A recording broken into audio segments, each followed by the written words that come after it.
Buenas tardes.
Hola, buenas tardes, ¿cómo están? Buenas tardes, profesor. ¿Cómo está? Hola, profe. Ya. Hola, buenas tardes. Buenas tardes. Quienes puedan poner el video estaría buenísimo. Ya saben que siempre nos ayuda un poco, ¿no? Ahí está. No importa que estés comiendo, Luis. Ya luego nos invitas. Ahí. Sí, yo también tengo hambre, pero bueno. Agarró en el último bocado. ¿Qué está haciendo? Último, se ve que estás empezando, ¿eh? Sí. Sí, Todo sea todavía. por no compartir. No, pues si gusta, profe. A ver, coanfitriona Daniela. A Jerry, que ojalá esté todo bien con el internet, Jerry. Su anfitrión, ¿sí? Espero y funcione de maravilla. ¿Sí me escucha? Buenas tardes. Buenas tardes. Y Daniel, ¿no? El otro integrante del equipo era Daniel, pero yo no me acuerdo cuál de No, los... es Kevin. Kevin. Kevin Ok. Nicolás. ¿Dónde estás, Kevin? Aquí, ya, te vi. Daniel era del pasado. El anfitrión. Sí. Perfecto. Bueno, ¿todas las personas están bien? En casa y alrededores también. Buenísimo. Empecemos ya, directo, ¿eh? Si quieren, mientras sus compañeros van cargando la presentación, pues yo les cuento que ayer terminé de corregir y estaba bien contento porque salieron mucho mejor. Y la verdad lo que me gusta es que cuando yo corrijo no veo nombres, porque nada más en la plataforma aparece el número de matrícula que no me sé. Y veo cómo la gente evoluciona también. Eso me da mucha alegría. Como ven. Así que ya ven. Igual, luego al final hablemos un poquito de la evaluación del manual. ¿Sí? ¿Me recuerdan? ¿Vamos directo? Oiga, profesor. ¿Alguna novedad? Sí, de hecho, para comentarle que nuestro compañero Adán no va a poder asistir a la clase porque tuvo un percance en un automóvil y está en el MP arreglando unas cuestiones con eso. Ok, pero él está bien. Tengo entendido que sí, creo que solo fue daño al vehículo. Bueno, eso es lo importante, que él esté bien. Ok, bien, gracias por avisar, Juan. Bueno, nada, empecemos entonces, ¿sí?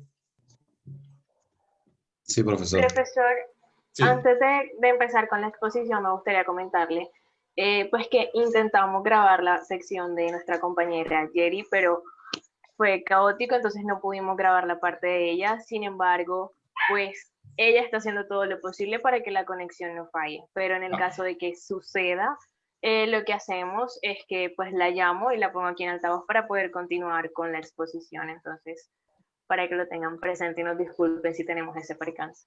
Va, está bien. Ojalá no pase, pero gracias por considerarlo. Les dejo la palabra a ustedes. Sí, ¿sí me escuchan?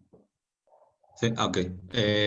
Bueno, compañeros, nosotros vamos a exponer el tema del mercado. El equipo está conformado por mi compañera Daniela, por Jerry y por su servidor. Bueno. No se pasa. Bueno, nuestra agenda o índice va a consistir en hacer un análisis de los antecedentes y problemas que ofrece el modelo neoclásico. También vamos a hacer un análisis del modelo wadsworthiano, el papel que tiene el subastador dentro de este modelo que es parte del neoclásico, los principios canónicos, que ya incorpora algunos elementos el modelo evolucionista, algunos modelos, el modelo teórico, el análisis de la simulación, que prácticamente es todo lo que la aportación del modelo evolucionista, la generalización, conjeturas y las conjeturas.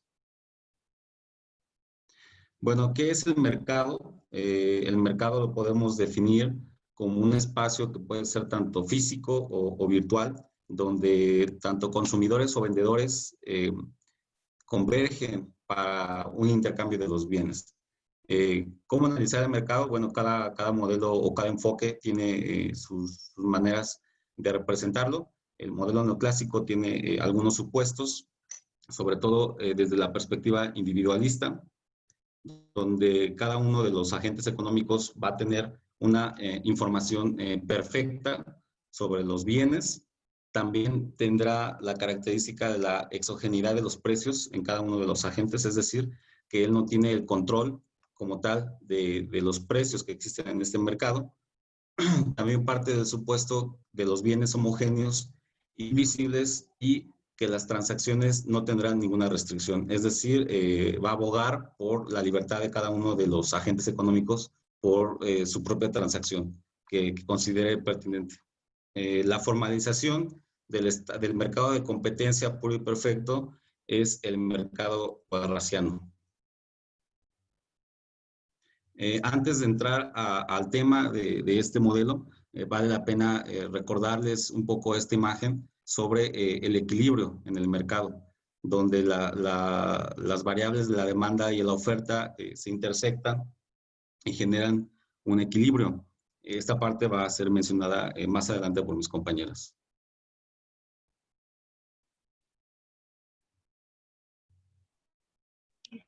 Bueno,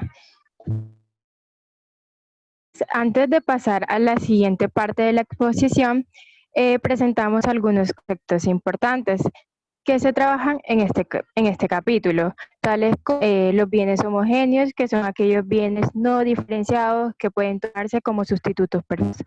No obstante, pues hay casos de diferenciación entre bienes, como por ejemplo los bienes normales, los bienes superiores, los bienes de necesidad, los bienes inferiores, entre otros. Por otro lado, el concepto de derivada, que como es una herramienta bastante útil, puesto que nos permite realizar cálculos marginales, es decir, nos permite hallar la razón de cambio cuando agrega una unidad adicional al total. En economía es recurrente utilizada para calcular el costo marginal, la producción marginal, el marginal, entre otros. Otro concepto que tenemos es la red centralizada, es aquella en donde el Estado o el gobierno toma de decisiones económicas. En este sentido, aquí se encuentra ubicado el análisis walrasiano. Último, tenemos el concepto de red descentralizada, donde las decisiones económicas resultan de la interacción entre los consumidores y las empresas. Aquí está ubicado el análisis auditivo. Siguiente diapositiva.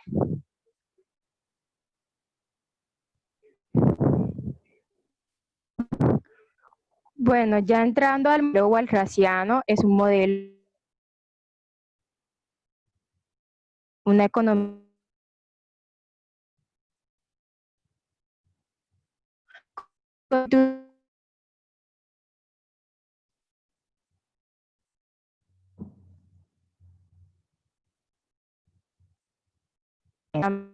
que para cada individuo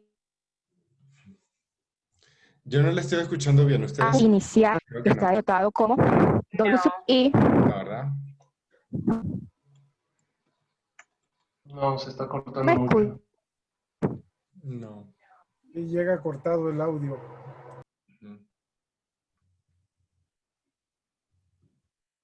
Y ahora, Ahora sí, pero tienes que repetir, Jerry, desde el principio. bueno, en el modelo walrasiano se considera economía de intercambio, es decir, una economía sin producción, constituida únicamente por N consumidores, M bienes homogéneos perfectamente divisibles, donde K pertenece a ese conjunto de los M bienes. También tenemos que para cada individuo I hay un vector inicial de recursos, el cual está denotado como W sub I para el elevado al bien 1, así hasta llegar al bien M.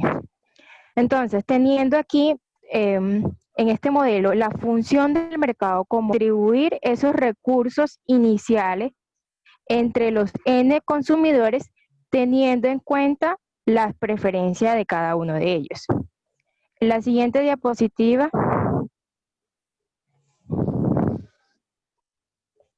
Bueno, también se presenta que tenemos un vector de precios donde el precio pertenece a los números reales positivos para los M mercado de bienes.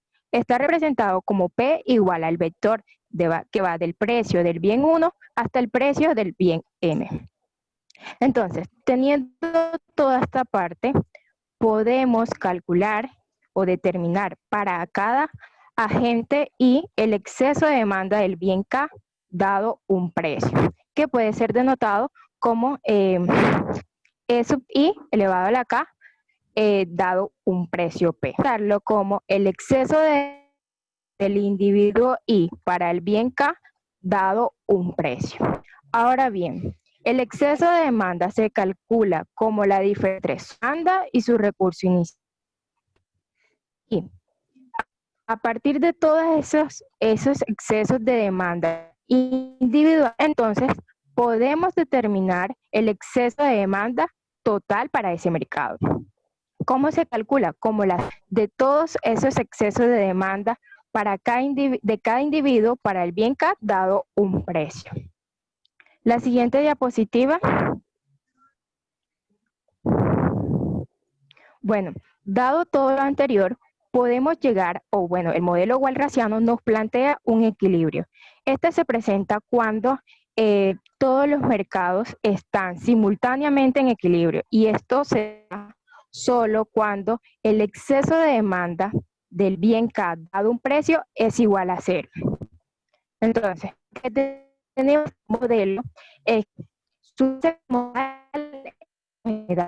Los agentes. Esta es una hipótesis que la podemos ver en la competencia perfecta pura. Por otro lado, se dice que pues esta exogeneidad es subjetiva porque cada agente es determinada, es decir, no tiene influencia sobre este. En este sentido, los agentes son denominados como tomadores de precio. ¿Me están escuchando bien? Más o menos.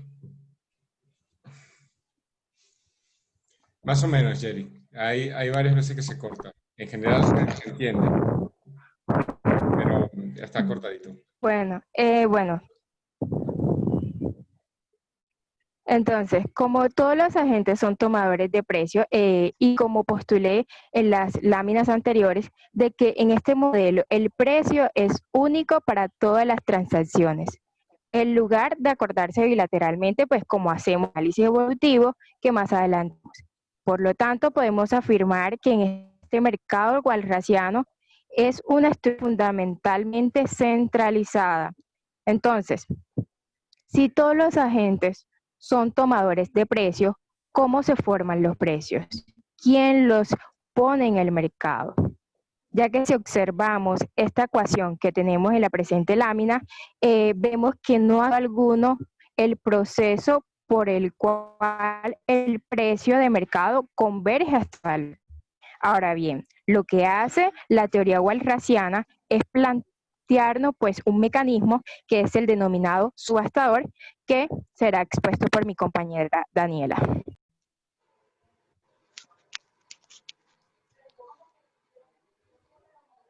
Siguiente diapositiva. Bueno, la hipótesis central del origen de los precios en el análisis walrasiano está dada por la figura del subastador, es decir, un determinado individuo que tiene la tarea de fijar los precios en la economía. Siguiente diapositiva. A continuación veremos cómo es el proceso, realmente cómo opera este subastador en una determinada economía. Entonces, en un tiempo determinado, el subastador inicia un vector de precios o una lista de precios para cada uno de los bienes que se encuentren en la economía. Sobre la base de esta lista de precios, cada uno de los individuos integrantes de este mercado van a calcular su exceso de demanda. Recuerden que el exceso de demanda se presenta cuando la demanda es mayor que la oferta, es decir, los consumidores están dispuestos a comprar más de lo que hay disponibles en el mercado. Entonces, una vez cada uno de los individuos tiene su exceso de demanda, le entrega esta información al subastador. El subastador recoge la información del exceso de demanda de cada individuo y calcula el exceso de demanda total para cada uno de los bienes. Siguiente diapositiva. El exceso de demanda total se calcula sumando los excesos de demanda individuales. Y pues esto plantea el proceso dinámico de la evolución seguida por los precios en el contexto del subastador walrasiano, como la derivada del precio en función del tiempo, en el cual esa función h de k, como podemos ver en la siguiente diapositiva, no cambia de signo, y esta depende o va un poco a la psicología del subastador, pero hay que tener en cuenta que el subastador no es un individuo per se, realmente es la metáfora de cómo funcionarían los mecanismos de oferta y demanda en un mercado bajo la visión neoclásica. Esta representación de este modelo walrasiano es poco satisfactoria cuando la vemos desde una perspectiva evolucionista, y es objeto de numerosas críticas, ya que es una propuesta extremadamente centralizada, es decir, las decisiones económicas están bajo las decisiones tomadas por un individuo, en este caso el subastador de precios.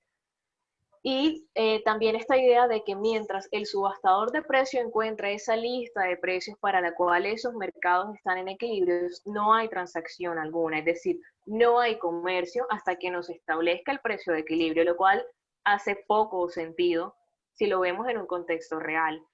Y por último, el caso de ver un análisis evolucionista que pueda converger a este tipo de análisis walrasiano está sujeto a muchas especificaciones particulares que más adelante serán expuestas. Le cedo la palabra a mi compañero Kevin. Sí, entonces, bueno, ¿cuáles serán los principios canónicos que se van a estudiar más adelante?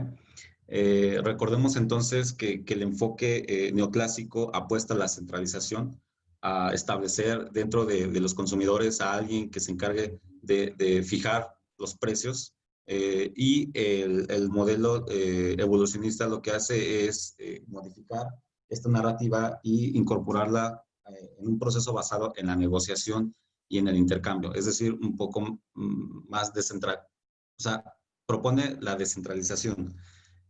A diferencia del modelo walrasiano, el enfoque evolucionista utiliza la racionalidad adaptativa y el concepto de la secuencialidad.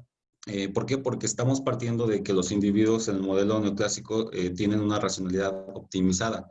Es decir, siempre van a buscar la máxima utilidad.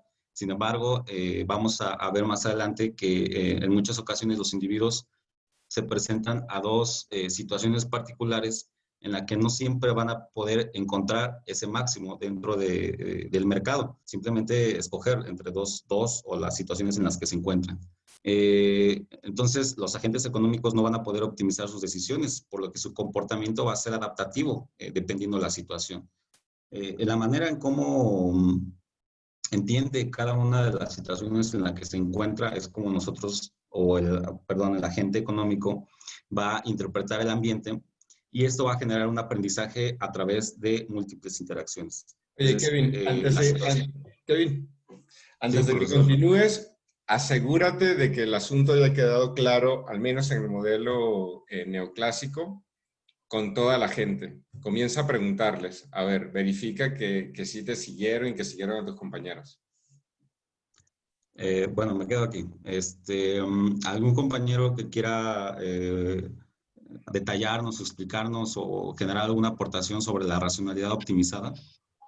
O que tenga alguna duda respecto al modelo de Walras. De igual Claro. manera, pues más adelante con el mercado laboral vamos a volver al análisis walrasiano con un ejemplo, entonces puede que vean un poco más el análisis de Walras de una manera más detallada, pero si alguien tiene alguna duda en cualquier momento la puede hacer. Sí, igual vale la pena que les pregunten en específico, ¿eh? Porque luego la gente no, por ejemplo, no sé, ¿a quién vas a agarrar, Kevin? ¿Quién te cae mejor de todo el grupo? Todos me caen bien, profe. Y es que no veo la lista. Mejor escoja uno usted, profe. No. Uno que tenga la cámara No seas apagada. políticamente correcto, Kevin. Uno que tenga la cámara apagada. No los Pau, veo ahí. escoge una persona y comencemos a hacer preguntas para estar seguros de que todos estamos en la misma página.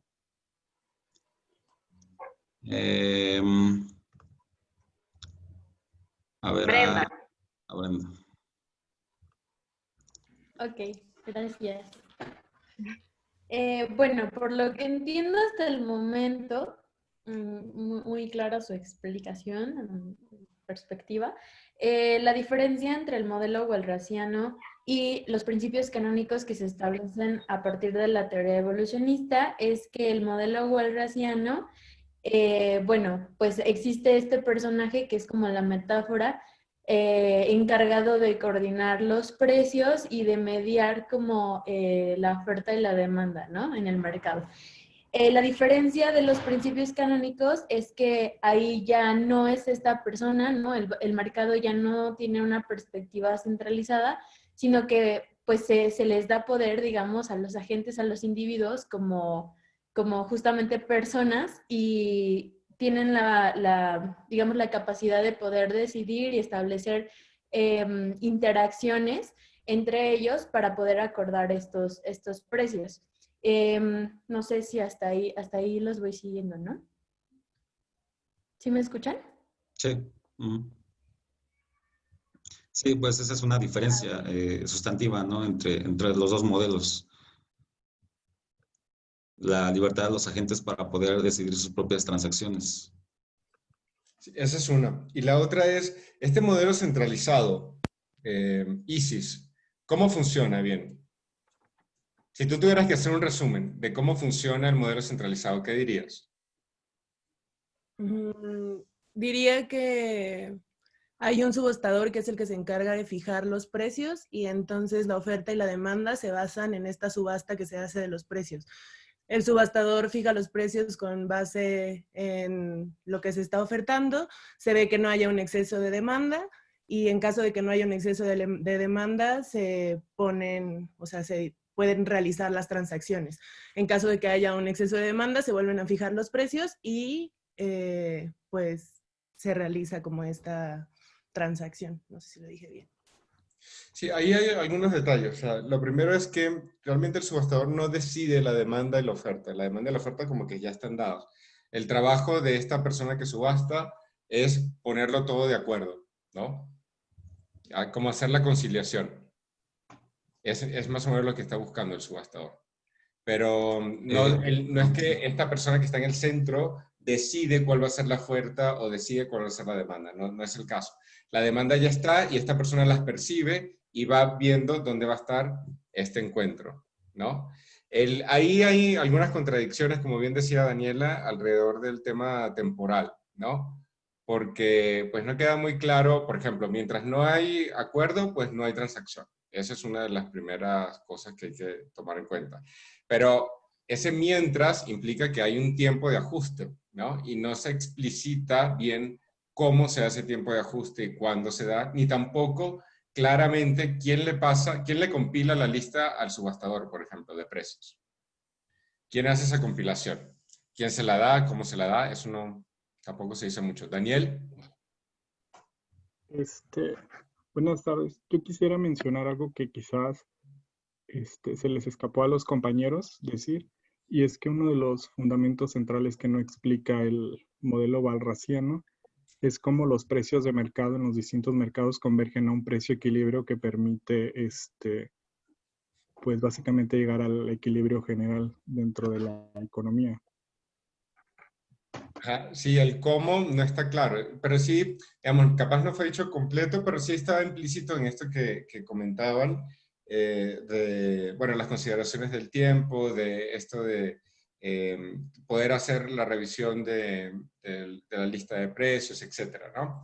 Hay algunos ciertos hechos estilizados que están descritos, pero el proceso de construcción de todos esos hechos, mucho menos. Hay modelos neoclásicos que comienzan a incorporar elementos de descripción de ese proceso, pero lo siguen basando en esta idea de que hay alguna forma de cómputo, de metacómputo sobre los precios para poder escoger el mejor resultado de equilibrio, ¿no? El óptimo. Eso sí está. Sergio. Sí, gracias. Yo tendría una duda para entender o aceptar el término centralizado, porque la figura del subastador que Walras toma, digo que fue un personaje histórico, o sea, sí existían ellos en los mercados franceses agrícolas de finales del siglo XVIII. Como bien dice el maestro, no determinaba los precios, sino más bien era el que conducía el proceso de la subasta. Y en ese sentido yo lo veo como que es la figura que personifica el mercado. Pues, o sea, el subastador es el mercado, aunque sí existió históricamente, pero él no los determinaba. Él realmente coordinaba los procesos de subasta en esos mercados. Entonces, no sé si el concepto centralizado sea el más adecuado o no lo entiendo tanto así yo. A ver, ¿cómo lo ven? ¿Quién se anima a contestarle a Sergio?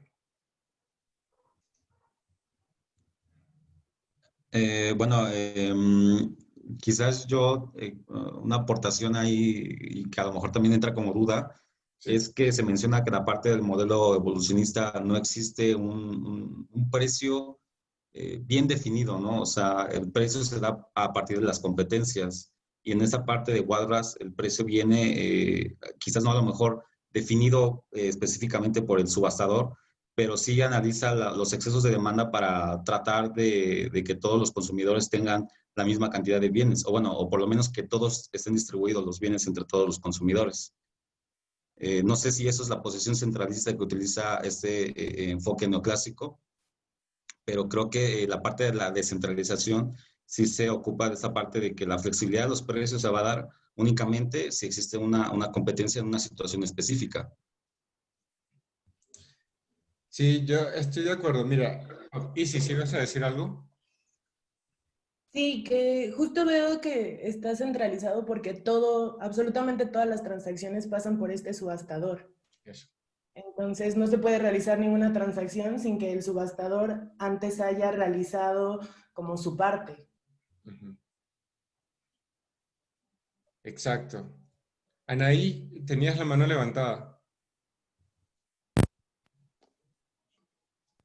el subastador, los precios con el subastador. Y también hace referencia que el primer modelo, no sé si se vea más central porque señala que todas las fuerzas terminan convergiendo, o sea, como es central, ¿sí? Sí. Ya se me olvidó el nombre. Sí, es centralizado porque va a provocar que todo el tiempo converjan todas las fuerzas entre la demanda, los precios y todo eso. Exacto.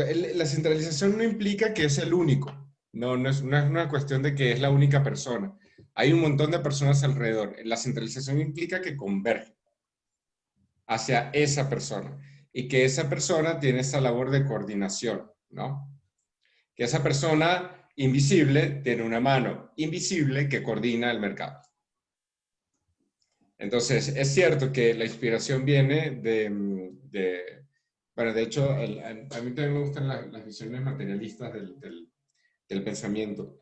Y creo que efectivamente están muy inspiradas en la forma en que se percibía la interacción en esos mercados. Pero esos mercados tienen un nivel de simplicidad bastante alto, ¿no? Son mercados bueno, donde tú tienes bien definido cuáles son las interacciones, los jugadores y cuáles son los bienes en los que vas a estar trabajando. Cuando los mercados son más complejos, pues tanto en amplitud como en la calidad de los bienes, cambia la cosa. Esa es en parte la propuesta evolucionista, la necesidad de cambio, porque la centralización es una alternativa dentro de todas las alternativas, pero todos los mercados no podrían verse bajo la figura de una persona centralizada. E incluso, si esta persona centralizada pudiera existir y físicamente ahí estuviera, eso no implica que no haya interacciones entre el resto de los compradores o compradoras, tales que puedan mandar información diferenciada a quien está en el centro. Pónganse, ustedes tienen, vámonos a los mercados franceses del 1800, ¿no? Y entonces tienen ahí a todo el mundo peleando por las verduras y está una persona en el centro que decide cuál es el precio, ¿sí? Bueno, pues yo podría solamente hablar con esa persona del centro e intentar buscar, pasarle la información solamente a ella. O yo puedo también hablar con la gente que tengo a los lados, ¿no? E intentar influenciar. Y si yo influencio a quien está a mi lado y quien está a mi lado influencia a quien está a su lado, y etcétera, si hay una interacción en el círculo de alrededor, la información luego que converge hacia el centro también cambia. Entonces, incluso dentro de la centralización, no implica que yo no tenga o no pueda hablar con los que están a mi lado y que esas interacciones necesariamente tengan que ser cero, aun cuando la red siga siendo centralizada. Para entender, planteo las diferencias para entender un poco desde dónde se parte y la propuesta que ahora van a comenzar a desarrollar sus compañeras, desde dónde está surgiendo, ¿no? No sé si hay alguna duda o algún comentario, alguna precisión. Entonces, profe, ¿se puede decir que la centralización tiende hacia el precio de equilibrio? ¿Esa sería una manera de verla? Sí, sí. Y ya vamos a ver que no es la única manera de encontrar una tendencia hacia ya no necesariamente un punto, pero un área de equilibrio, digamos, ¿no? De satisfacción de ambas cosas, si es a eso lo que nos vamos a referir. Satisfacción entre demanda y oferta, que es lo que nos referimos como equilibrio. Pero no tiene que ser siempre un punto. Es parte de lo que vamos a ver. Bueno, sí, Juan. En la lectura, bueno, venía que el subastador incrementa el precio en los mercados donde la demanda excede a los suministros y el exceso de demanda es positivo y reduce el precio en los mercados donde los suministros exceden a la demanda. Exacto. Que es lo que llamaba la ley de suministros y demanda. Exacto. Bueno, lo que conoce como la ley de suministros y demanda. Entonces, creo que depende más bien de la cantidad de suministros que haya para aumentar la demanda de ese producto, ¿no? Como tal. Depende de la interacción, fíjate. Porque como ves, es una interacción entre lo que demandan y lo que hay. Entonces, si lo que demandan y lo que hay es mayor o menor a 0, entonces el subastador sube o baja los precios, ¿no? Pero depende, es una interacción. Citlali. Bueno, es que yo también recuerdo que en la lectura venía una parte en la que decía que cada agente es indiferente a la acción de sus vecinos. Exacto. Entonces está suponiendo que aunque haya interacción entre uno y otro demandante, no tiene por qué afectar su compra o, ¿cómo decirlo? Bueno, sí, sus planes de compra. No, a ver, hay dos formas de verlo, fíjate, ¿no? La primera, así como la más pura, es que yo no hablo, si yo estoy ahí peleando por las frutas en el mercado con Walras en el centro, yo no hablo con nadie de las personas que estén a mi lado. Esa es una, no hay interacción. O, si la hubiese, el efecto de esa interacción es 0. No me afecta. Lo que me digan ni lo que yo diga afecta a los demás. Tal que igual no tiene un efecto en mi relación con Walras, que está en el centro organizando todo esto. Pero pueden ser las dos. La forma más pura es que no hay interacción. A mí no me interesa hablar con la gente que está alrededor. Me interesa únicamente mandarle la información al tipo que está en el centro y que me diga qué precio y qué cantidad.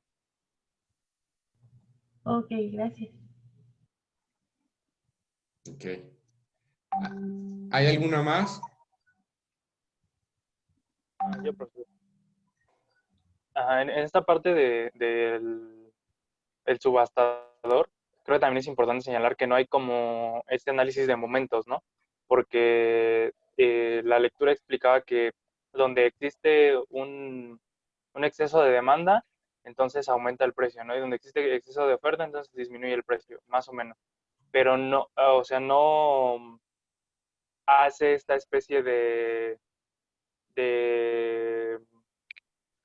como de seguimiento, sino que aparece como si en un momento inicial hubiera un exceso de demanda y entonces baja el precio y está en equilibrio y ya está estático a lo largo del tiempo, ¿no? O hay un exceso de oferta y entonces el precio aumenta y llega al equilibrio y otra vez ya es estático, sí, para siempre, ¿no? Porque las preferencias no cambian y no hay nada a menos de que llegue un cambio tecnológico exógeno. Entonces, también eso es importante porque si nosotros lo vemos ya como realmente, los precios cambian poco a poco, ¿no? O podría verse como que suben, suben, suben, o luego bajan así. Y en este modelo walrasiano no. Se supone que existe un precio en el que hay exceso o hay exceso de demanda o exceso de oferta. Y entonces, en otro segundo momento, después del actuar del subastador, ya está en equilibrio. Y ya permanece así constante, ¿no? Sí, es cierto, la consideración del tiempo desde esta visión es bien rara, ¿no? Porque se menciona pero no se explica, ni se distribuyen las actividades en el tiempo, sino parece que todo estuviese como una suerte de limbo temporal, donde las cosas suceden y hay un momento en el que no sucedía y ya sucedió. Pero no hay una explicación de los cambios en el tiempo necesariamente, sino que mientras tanto no pasa nada. Por eso estamos en el limbo. ¿Se acuerdan lo que decía? Creo que era, no recuerdo si era Jerry o Daniela, que decían que mientras no hay ninguna información clara sobre precio de acuerdo, precio de equilibrio, entonces no hay ninguna transacción. Todo está como detenido. Va muy en línea con lo que dice Carlos. Buen comentario, Carlos. Daniel. Sí, quisiera tratar de responder a lo que argumentó hace un momento Carlos. Bueno, lo que dijo me da la idea o lo entiendo como que describe a los precios bajo la característica de que son rígidos bajo este modelo.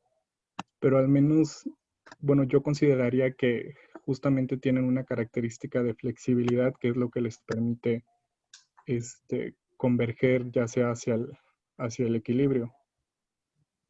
Más que decir que tienen una característica de la rigidez o de ser estáticos.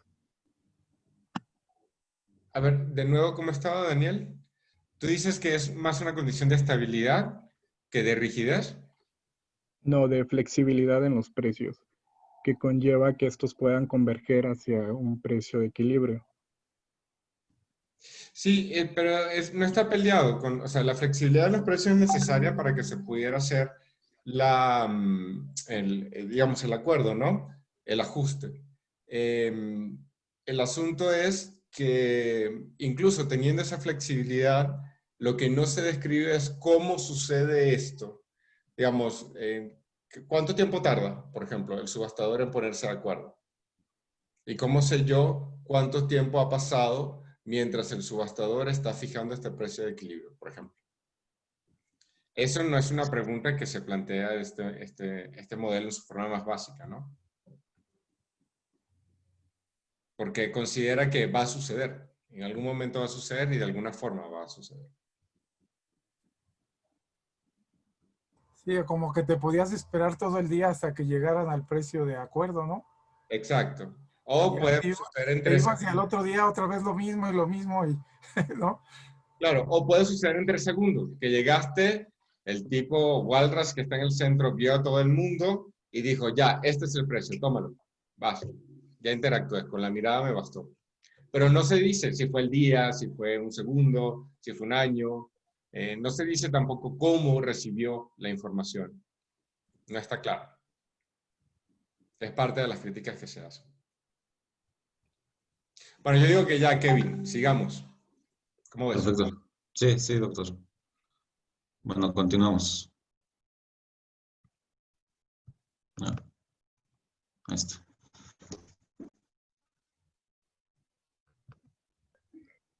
Bueno, continuando con la exposición, tenemos que en esta parte del capítulo pues nos presenta como una breve descripción de lo que se verá de aquí en adelante, presentándonos el mercado, el cual contiene estas tres hipótesis como son las transacciones locales, la racionalidad adaptativa, dinámica secuencial. Bueno, estas tres serán, pues, las trataremos más adelante. Abordaremos el mercado laboral desde 3 puntos. El primero desde una perspectiva teórica en donde pues presentamos un análisis walrasiano, aquel que está basado pues en información perfecta, y por el otro abordaremos el análisis evolutivo, el cual no asume dicha información perfecta, sino que hace un proceso de búsqueda de información y negociación, es decir, que busca definir ese contexto de interacción. Ahora, dado que este análisis no postula la información perfecta, suponemos que la información de los empleados se refiere a muestras aleatorias. Y dado esas reuniones entre esos empleados, esas empresas, se va a llegar a dar un precio único. Como segundo punto, abordaremos el mercado laboral desde una simulación numérica. Dado que lo que está sucediendo dentro de este mercado, mostrando que el proceso de dinámica tiene dos fases. Una de ellas es una fase de adaptación que lleva al mercado, y la segunda es ya que trabajo entre los distintos empleados según sus características. Y como tercer punto tenemos la generalización de este mercado. ¿Escucharon bien? Se traba un poco tu audio. Más o menos. Si vale la pena que repitas. Lo siento.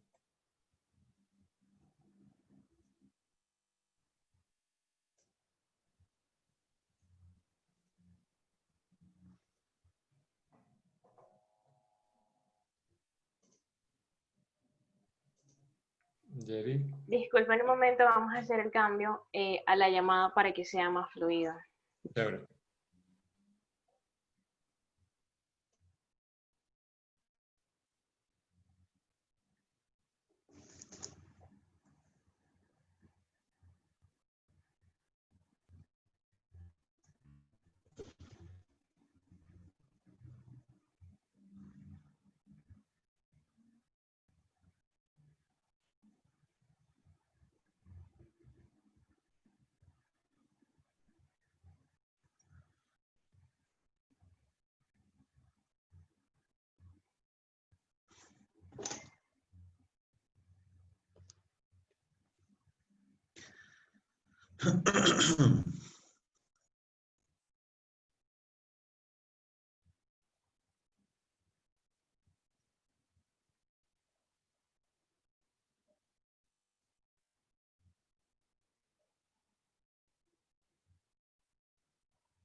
Bueno, tenemos problemas técnicos, pero de igual manera continuaremos la exposición. Mi compañera tiene una intervención más adelante y esperamos. Hay un momento, al parecer ya. Ok, dame un segundo. Dale a ver. Ya. Sí, estás en altavoz y tengo el micrófono abierto. Bueno, listo. Voy a retomar de nuevo. Confirmen, por favor, parte si de- escuchan bien. Ok, perfecto. Continúa. Bueno, listo. En esta parte del capítulo nos presenta una breve descripción de lo que se presentará en adelante, abordando el mercado laboral, el cual contiene 3 hipótesis: las transacciones locales, la racionalidad adaptativa y la dinámica secuencial. Estas 3 hipótesis la abordaremos a más profundidad más adelante. El mercado laboral se verá desde 3 puntos. Desde una perspectiva teórica, en donde pues se tendrá el análisis walrasiano, el cual está fundamentado pues en la información perfecta, y por el otro lado se verá el análisis evolutivo, el cual pues no asume esta información perfecta y por eso pasan a concretar los procesos de búsqueda de información y negociación. Es decir, busca definir el contexto de las interacciones. Entonces, como aquí no se postula, en este análisis evolutivo, no se postula la información perfecta, suponemos que la información de los empleados se refiere a muestras aleatorias de puestos. De ello, se deduce que las reuniones entre empleados y empresas son igualmente aleatorias. Entonces, cada estas reuniones, ellos van a acordar un precio único. Desde el segundo punto, se abordará las simulaciones numéricas teniendo en cuenta este mercado laboral, dado que la simulación facilita la comprensión de lo que está sucediendo en este mercado, demostrando que el proceso de convergencia dinámica tiene 2 fases, que son una fase rápida de adaptación que ocurre cuando se lleva al mercado cerca del equilibrio. Y la segunda parte es una fase mucho más lenta, que es cuando se redistribuye los puestos de trabajo entre los distintos empleados según sus características. Y el tercer punto es la generalización de este mercado. La siguiente diapositiva.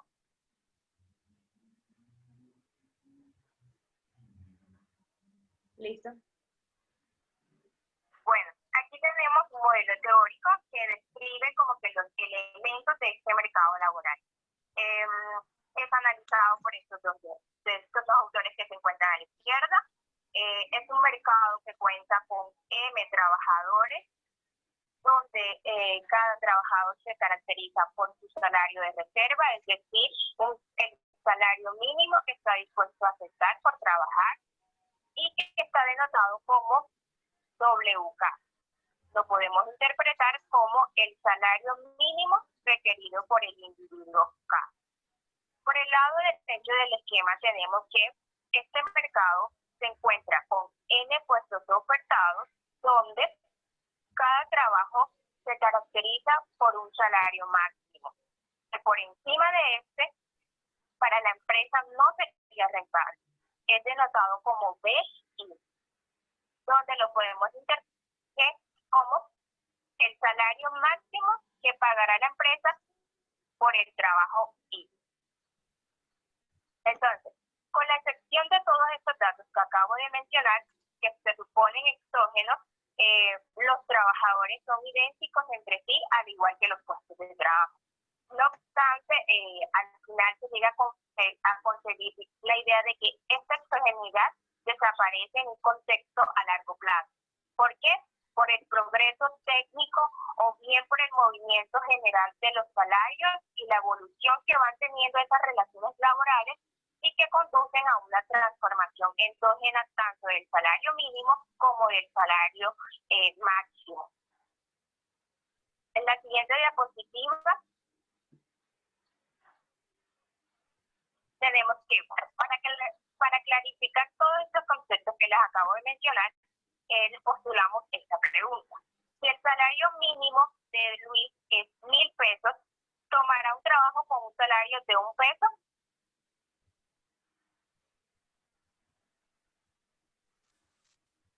Una pregunta abierta. Se supone que no. Si te están escuchando. En la lectura dice que según las interacciones, él va a buscar si en su trabajo anterior tenía un salario fijo, va a buscar este salario más 1, entonces tendría que buscar un salario de 1.001 pesos para poder aceptar ese salario. Pero no especifica cómo es la interacción entre este salario que él desea percibir y el salario que la empresa está dispuesta a otorgar. Pero en el caso simple de que Luis tenga un salario mínimo, un salario de reserva de 1.000 pesos, ¿aceptaría un trabajo en el cual reciba un salario de 1 peso? No. En ese caso no. Bueno, la respuesta es no, porque lo mínimo dispuesto a aceptar es mayor que el salario que le ofrece. En la siguiente diapositiva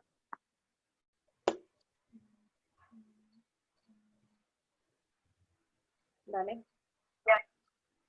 Bueno, aquí la pregunta se formula desde el lado de la empresa. Si el salario máximo de la empresa Meji es 8.000 pesos, ¿se empleará un trabajador con un salario de 9.500 pesos? No.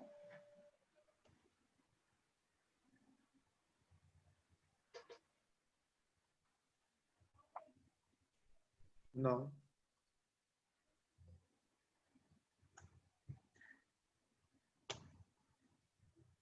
¿Alguien?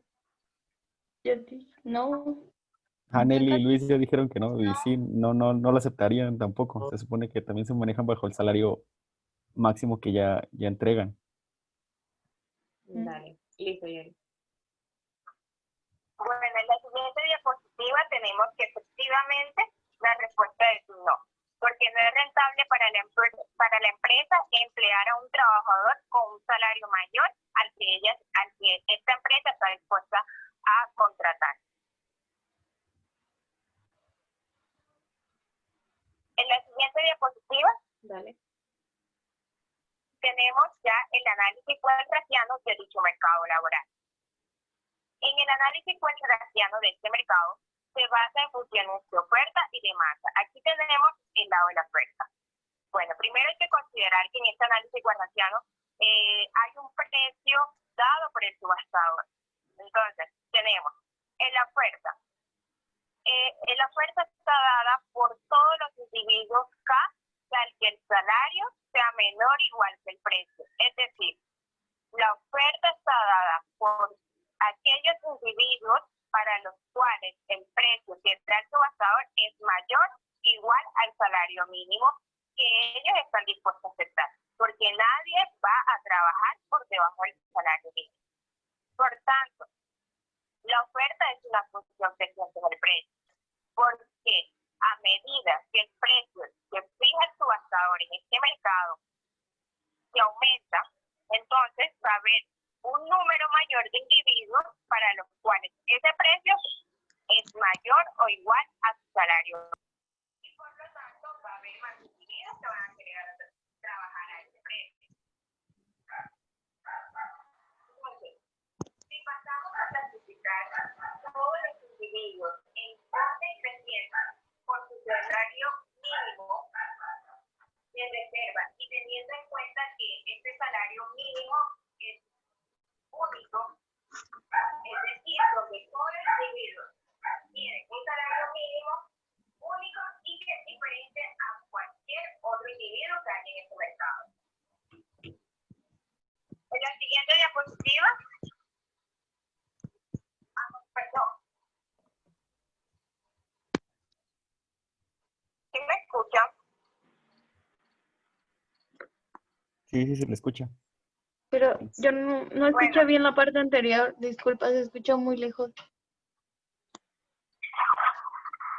¿Y ahora se escucha mejor? Sí. Bueno, perfecto. Retoma, por favor, en función creciente. Repíteme, por favor.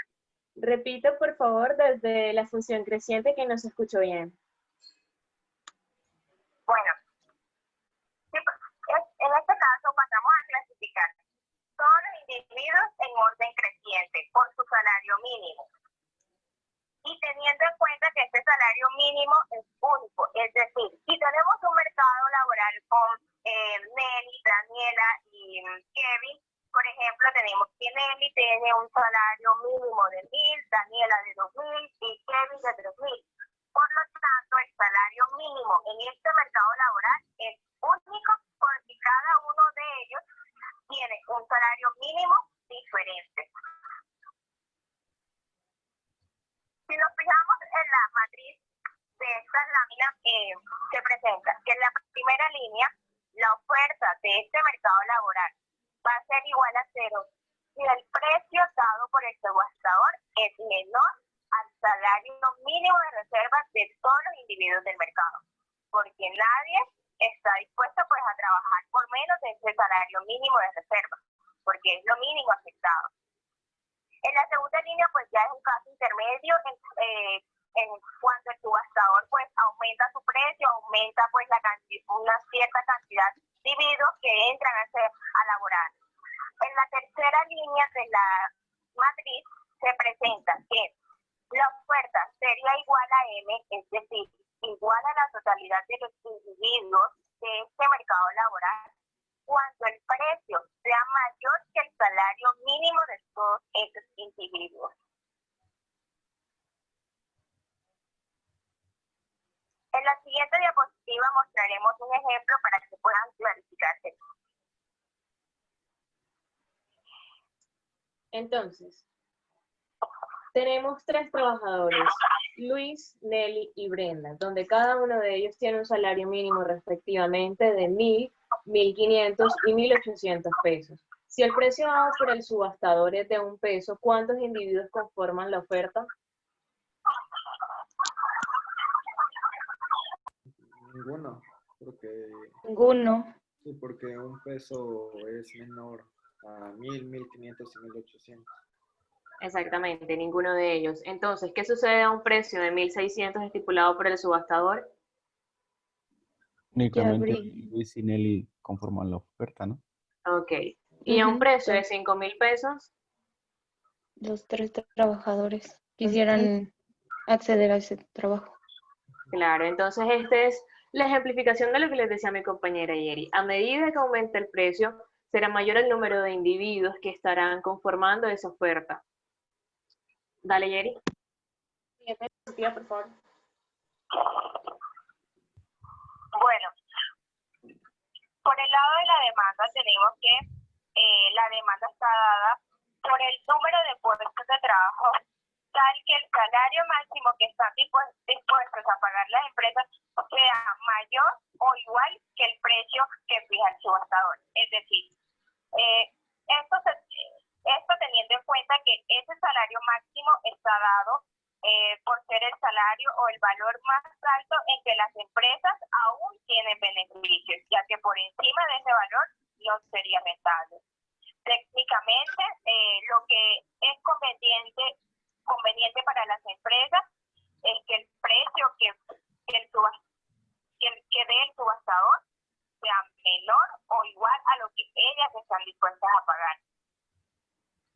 Entonces, se define que la demanda es una función decreciente en el precio y al clasificar los puestos de trabajo en orden decreciente de los salarios máximos, asumiendo que cada valor de salario máximo es único, tal cual como se planteó en la oferta, entonces cada puesto tiene un salario máximo único, por lo cual es diferente para cada uno de los puestos de trabajo que están en el mercado laboral.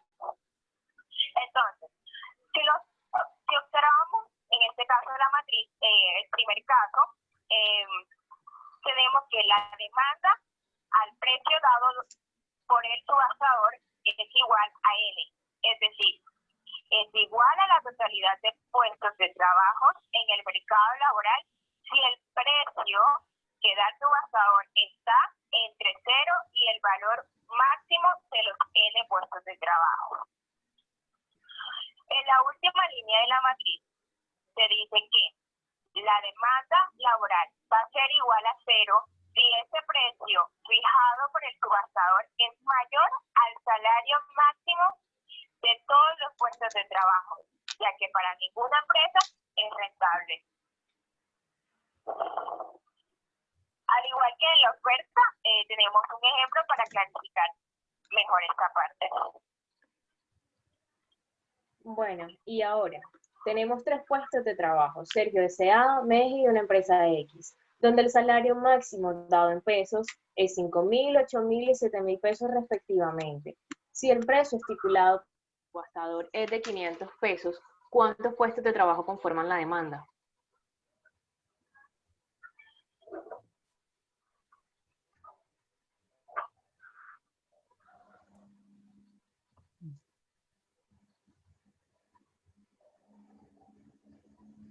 Todos.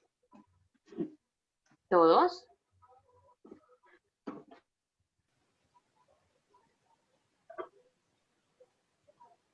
¿Ninguno? ¿Por qué ninguno? Pues porque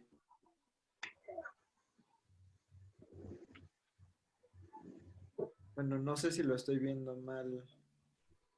No, más bien, no todos. Todos, ¿no? Sí, todos, porque todos son menores al salario máximo. Exacto. ¿Y qué sucede entonces a un precio de 50.000 pesos? ¿Cuántas empresas conforman la demanda? No sé, ninguna. Ninguna. Ninguna. Ninguna. Ninguna. Porque un precio mayor al salario máximo de cada empresa no es rentable para ninguna de ellas. Continúa.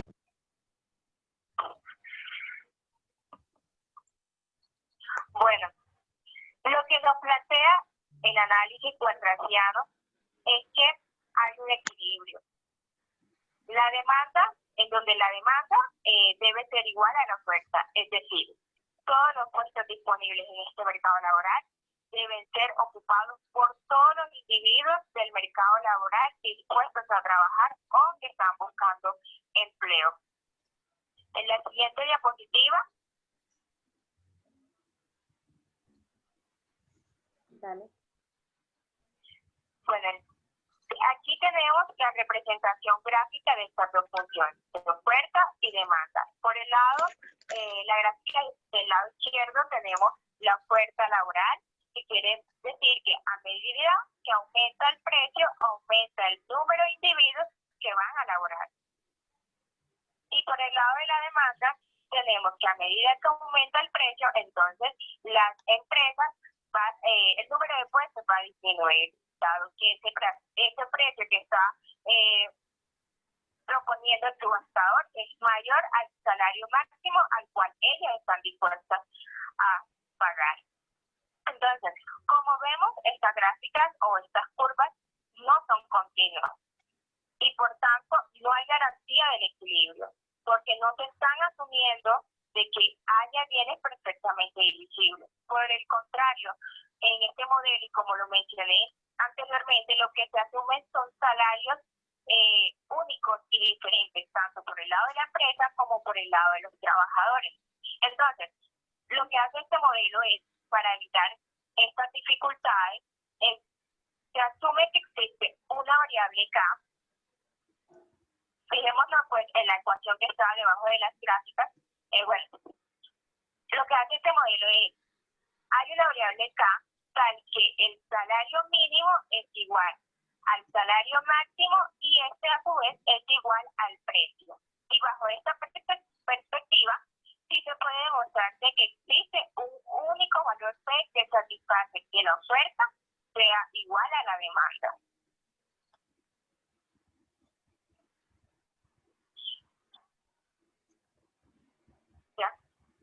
Sí, eso está claro, clarito. Si se dan cuenta, miren, lo que hay detrás acá, voy a rayarles la pantalla. ¿Dónde estaba para yo rayarles la pantalla?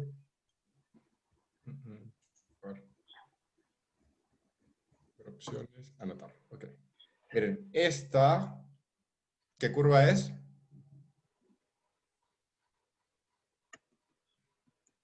La oferta. Oferta. Exacto. ¿Y esta?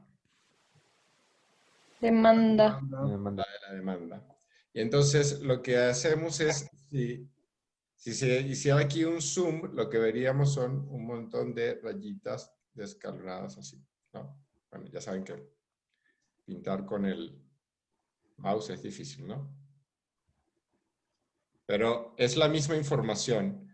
Lo que pasa es que cuando hacemos el análisis concreto, pensando en cómo se está dando en el tiempo, nos damos cuenta de que esta curva es una idealización en una forma bastante simplista frente a lo que encontraríamos en la realidad, que es una versión un poco más escalonada. Y es escalonada porque poco a poco se va dando este proceso que muy bien estaba explicando Jerry, de convergencia, hasta que se logra un estado como este que está acá.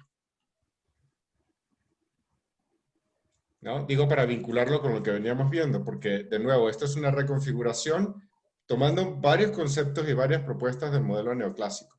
Sin embargo, tiene una visión procesual que el modelo neoclásico no expresa claramente. ¿Sí? ¿Se ve eso más o menos con cierta claridad? Sí. ¿Sí? Bien, igual Daniela ahorita va a comenzar a preguntarle a la gente para verificar que efectivamente sí sea verdad, Daniela. Sí, de hecho, estamos a un paso de empezar con el análisis evolutivo. Entonces, si hay dudas al respecto del análisis walrasiano, este es el momento indicado.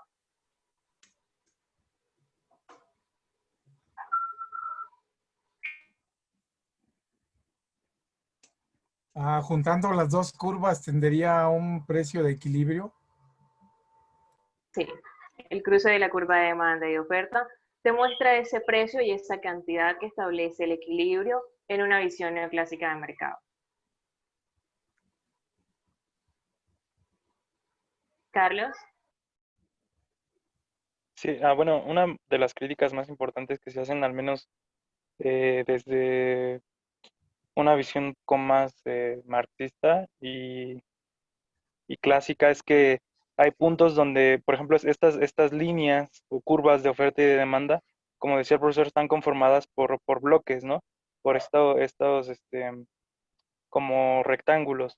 Sin embargo, al momento de juntarlas, puede pasar que el punto donde se corten estas líneas de oferta y de demanda no coincida con algún punto específico de estos rectángulos de precios, ¿no?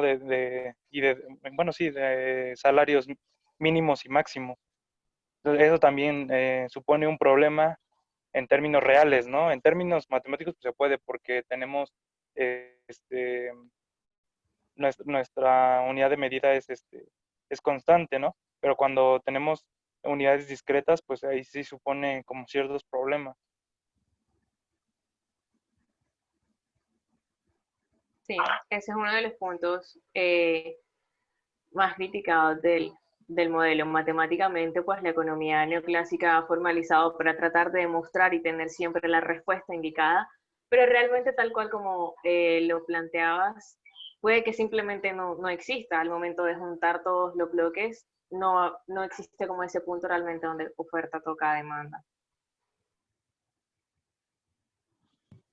Yo solo tengo una pequeña duda.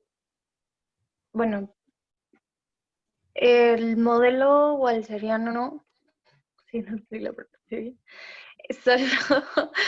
Solo se basa en, o sea, es para analizar economías de intercambio, ¿no? Donde solo existen consumidores y bienes. Nada más. No. O se puede, o es en la visión que ahorita lo estamos viendo. El análisis walrasiano es la formalización del mercado de competencia perfecta en la visión neoclásica. Es más o menos cómo opera entonces esa mano invisible del mercado. Pero realmente es un análisis que se puede aplicar en diferentes modelos, tanto en una economía de intercambio, en una economía de un mercado laboral, en una economía donde tengamos tanto demanda como oferta. Lo importante realmente es el análisis, pero sí se puede aplicar a diferentes modelos. Ok, gracias.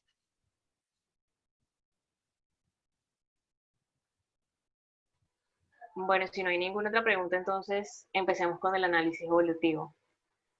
Siguiente diapositiva, por favor.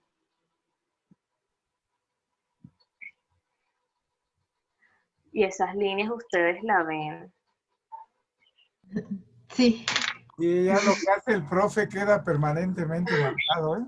Hay una forma de limpiar la pantalla. Espérate, ya busco. Gracias. Sí, sí, sí. Anotar, borrar. Todo esto. Borrador, aquí. Ya, hecho. Gracias, profe. Bueno, entonces, ahora, ¿qué pasa si consideramos este mercado desde una perspectiva evolucionista? Lo más importante aquí es primero caracterizar que hay un proceso de búsqueda, es decir, tanto empresas como los individuos van a ir a buscar información respecto a cuáles son las vacantes que hay en el mercado, cuáles son los individuos que están ofreciendo su fuerza laboral. Y segundo, hay un proceso de negociación, una interacción entre empresas y individuos para modificar los precios a los que estarían dispuestos a transar en el mercado. Además, se definen dos periodos. Un periodo de trabajo, donde podemos encontrar empleados y desempleados. Es importante que aquí los empleados también consideran un salario único. Generalmente, estos salarios entre los trabajadores son diferentes porque son el resultado de las transacciones bilaterales entre ese trabajador y la empresa que lo emplea. Y por otro lado tenemos un periodo de prospección global, que se define como la sucesión de prospecciones elementales que refieren a cada individuo.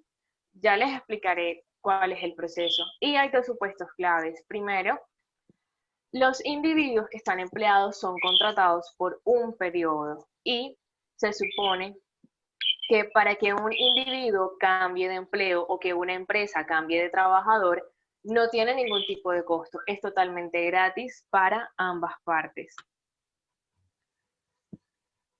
Siguiente diapositiva, por favor. Entonces, en este periodo de prospección elemental realmente refiere a ese trance de tiempo donde los individuos envían cartas para solicitar información a una muestra aleatoria de puestos de empresas para ver qué vacantes están disponibles y qué salarios tienen esas diferentes empresas. Y en los supuestos de que cualquier trabajo puede aparecer en esa muestra aleatoria y de que cualquier trabajador puede desempeñarse en cualquiera de los diferentes puestos del mercado, refieren a que este es un mercado conectado. Con esta información recogida en este proceso de búsqueda, los individuos pasan entonces a las negociaciones. Algo muy importante para aclarar es que se establece una regla de racionalidad adaptativa, es decir, el individuo decisor aumenta o disminuye su umbral de aspiraciones, dependiendo o en relación en cómo alcanzó ese logro en el periodo pasado.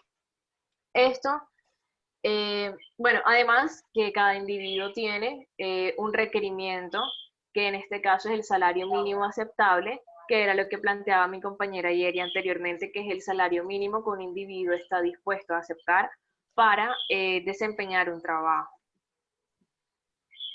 Siguiente diapositiva, por favor.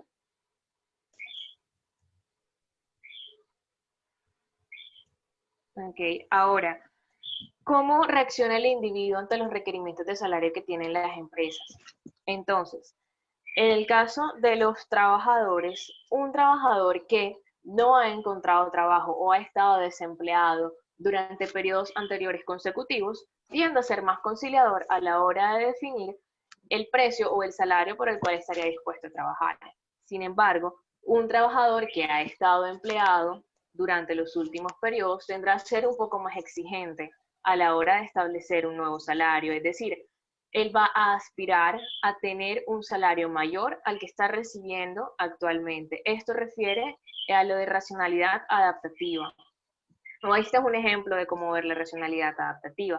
De manera análoga en el caso de las empresas, una empresa que tiene un puesto que siempre ha estado ocupado, pues va a reducir su oferta laboral. Sin embargo, si tienes un puesto que ha estado vacío durante 2 periodos sucesivos anteriormente, la empresa va a aumentar su oferta salarial, es decir, va a aumentar el salario que está dispuesto a pagar a un individuo para que ocupe ese puesto de trabajo. Si aún no se ha ofrecido el salario máximo de la empresa, porque recuerden que ninguna empresa va a pagar un salario mayor a este, porque no es rentable para ellas. Y el segundo caso es cuando la vacante ha estado simplemente durante un periodo anterior. Entonces, en este caso, pues la empresa mantiene la oferta laboral que tenía en el periodo anterior. Entonces, siguiente diapositiva, por favor. Desde el punto de vista de los individuos o de los trabajadores ante los requisitos salariales que tienen las empresas, el trabajador siempre buscará el salario más alto. Entonces, si el salario ofrecido es menor al actual que está recibiendo, pues para ese trabajador va a ser mucho mejor permanecer en el mismo puesto. Sin embargo, si el salario que ofrece la empresa es mayor al que el individuo está recibiendo actualmente, tenemos dos opciones. Si ese puesto está actualmente vacío, pues nuestro individuo lo puede ocupar inmediatamente. Pero si el puesto está ocupado por alguien que rechaza el nuevo salario, pues se hace el cambio, esa persona sale del puesto y entra nuestro nuevo individuo a este nuevo puesto de trabajo. Siguiente diapositiva.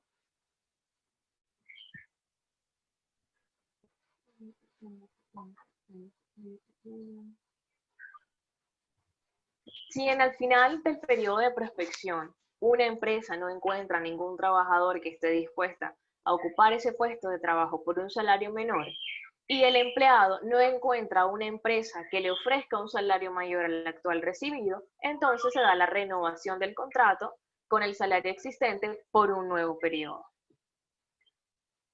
Siguiente diapositiva.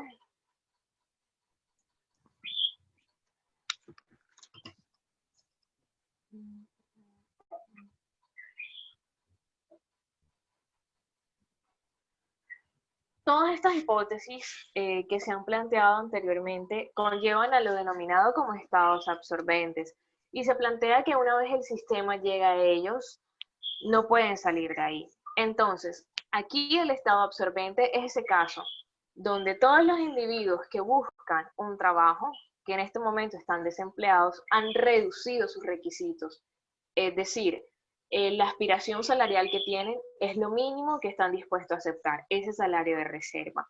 Por la parte de los puestos que están vacantes, están ofreciendo el salario máximo, es decir, lo máximo dispuesto a pagar para que alguien ocupe ese trabajo.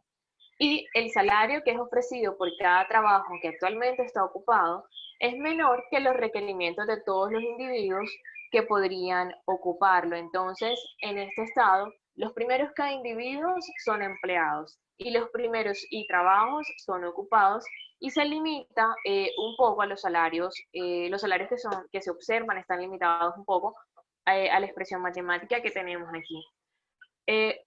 Realmente lo importante o una de las características fundamentales del análisis evolutivo es que podemos ver esta autoorganización del mercado, donde la población converge progresivamente a un estado entre ocupados y desocupados.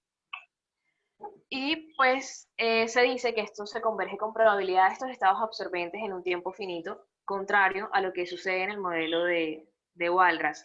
Entonces este proceso, como pueden ver, se basa en una justificación que es evolutiva.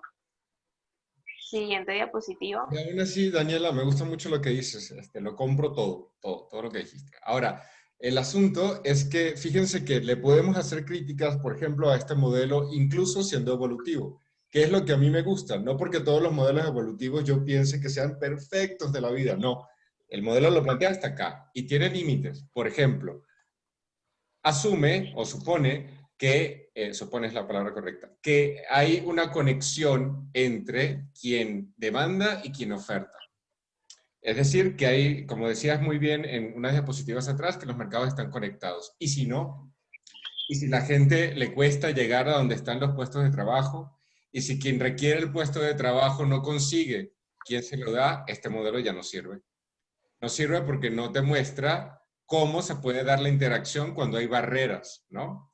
Una cosa que se hace en otro modelo, que vamos a tratar, es incorporar, por ejemplo, los costos de fricción, costos de transacción, lo que vamos a ver la semana que viene, que es una configuración, tal cual como ya planteado, un poco más real.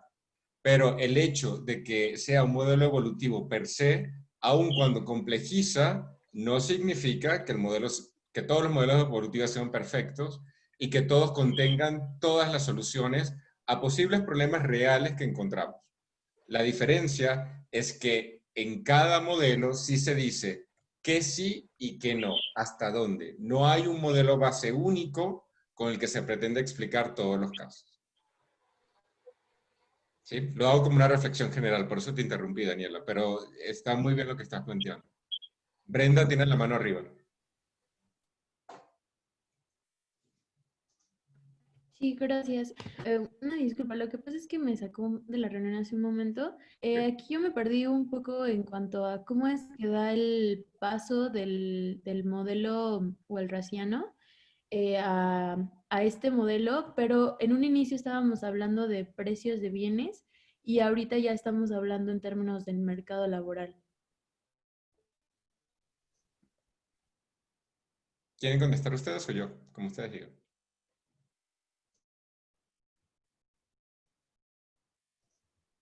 ¿Yo? ¿Me van a hacer? Ok. Mira, el asunto es que aquí lo que se está tratando como bien es esta fuerza de trabajo, y eso es lo que se está intercambiando. La fuerza de trabajo que por un lado alguien requiere y por otro lado alguien puede ofrecer. Y es parte de esta visión neoclásica que hablábamos al principio, donde todas las cosas son como parametrizables y como, o sea, es posible expresarlas a través de algo que es un objeto concreto y que ya luego puedo picar, cortar, ¿te acuerdas? De ahí partimos. Entonces, para esta versión, en este caso del modelo laboral, de este modelo, se retoma esa visión sobre la fuerza de trabajo. Entonces, realmente el bien con el que estás trabajando se llama fuerza de trabajo. Y yo también lo puedo tratar como si fuese una pera o una manzana. Ese es el punto. En ese sentido, como ves, el modelo, incluso evolucionista, está comprando parte de los supuestos del modelo neoclásico. Y lo hace en parte, o sea, porque tiene como objetivo partir de ese modelo para demostrar las propias inconsistencias que hay en el modelo base. Y entonces no podría partir de una base completamente distinta porque ya serían dos modelos, ¿no? Y entonces Claro, sí. usa esto como herramienta. Bien, continúa, Daniela. Bueno, siguiente diapositiva, por favor. Bueno, tal cual como lo comentaba el profesor hace un momento, este modelo es la formalización de mercado acorde a la teorización económica de la ley de oferta y demanda, pero en este caso la ley de oferta y demanda es la consecuencia de la búsqueda de cada individuo de las mejores oportunidades de intercambio, de las interacciones que hay entre los agentes de esta economía. Y pues hay supuestos esenciales para poder converger a un estado de equilibrio walrasiano, tal cual como lo decía el profe. El primero es una hipótesis de conexión, que es el hecho de que cualquier trabajador pueda emplearse en cualquiera de los puestos de trabajo que se encuentran vacantes. Y una hipótesis de inercia, que era lo que les comentaba anteriormente, de que si una empresa no encuentra un trabajador que quiera un salario menor y un empleado no obtenga o no encuentre una empresa que le ofrezca un salario mayor, pues renuevan el contrato. Son dos hipótesis esenciales que se hacen para poder garantizar esa convergencia a un estado de equilibrio walrasiano. Sin embargo, pues se plantea que este estado de equilibrio se destruye por ese intento frenético que tiene cada persona de buscar su mejor opción. Por ejemplo, que cada trabajador apunte a un salario cada vez más alto y que las empresas apunten cada vez a un salario más bajo para poder transar. Y que pues en este caso el mercado siempre estaría fluctuando tanto que los salarios permanecerían dispersos. Entonces pues se plantea que la competencia no siempre es del todo buena o algo positivo. Y respecto a la unicidad de los precios, pues sí, hay supuestos en los procesos de información y negociación que se deben satisfacer. Y pues si esta convergencia a un precio único se puede demostrar matemáticamente, también lo podríamos hacer mediante simulaciones numéricas. Y estas simulaciones son importantes porque permiten profundizar en la presentación del modelo y también comprender un poco el comportamiento hacia la convergencia. Le cedo la palabra a mi compañero Kevin. Bueno, ahora toca la parte de hacer todo el analítico de toda esta parte de la simulación, donde vamos a observar cada una de las variables que adquieren tanto los trabajadores como las empresas. Es importante retomar los conceptos que ya explicaron mis compañeras en las diapositivas pasadas sobre qué es lo que significa WK y BI. ¿Alguien que nos pueda recordar qué significa WK y BI? La oferta y la demanda, ¿no? No, el WK va a ser el salario mínimo que estará dispuesto a aceptar un trabajador K en una empresa I, y el BI será el salario máximo que está dispuesto a dar una empresa por un puesto de trabajo en específico. Analizamos en el modelo teórico estas variables de manera independiente. Sin embargo, el modelo evolucionista lo que establece es que va a haber requerimientos en cada uno de estos salarios, ¿no?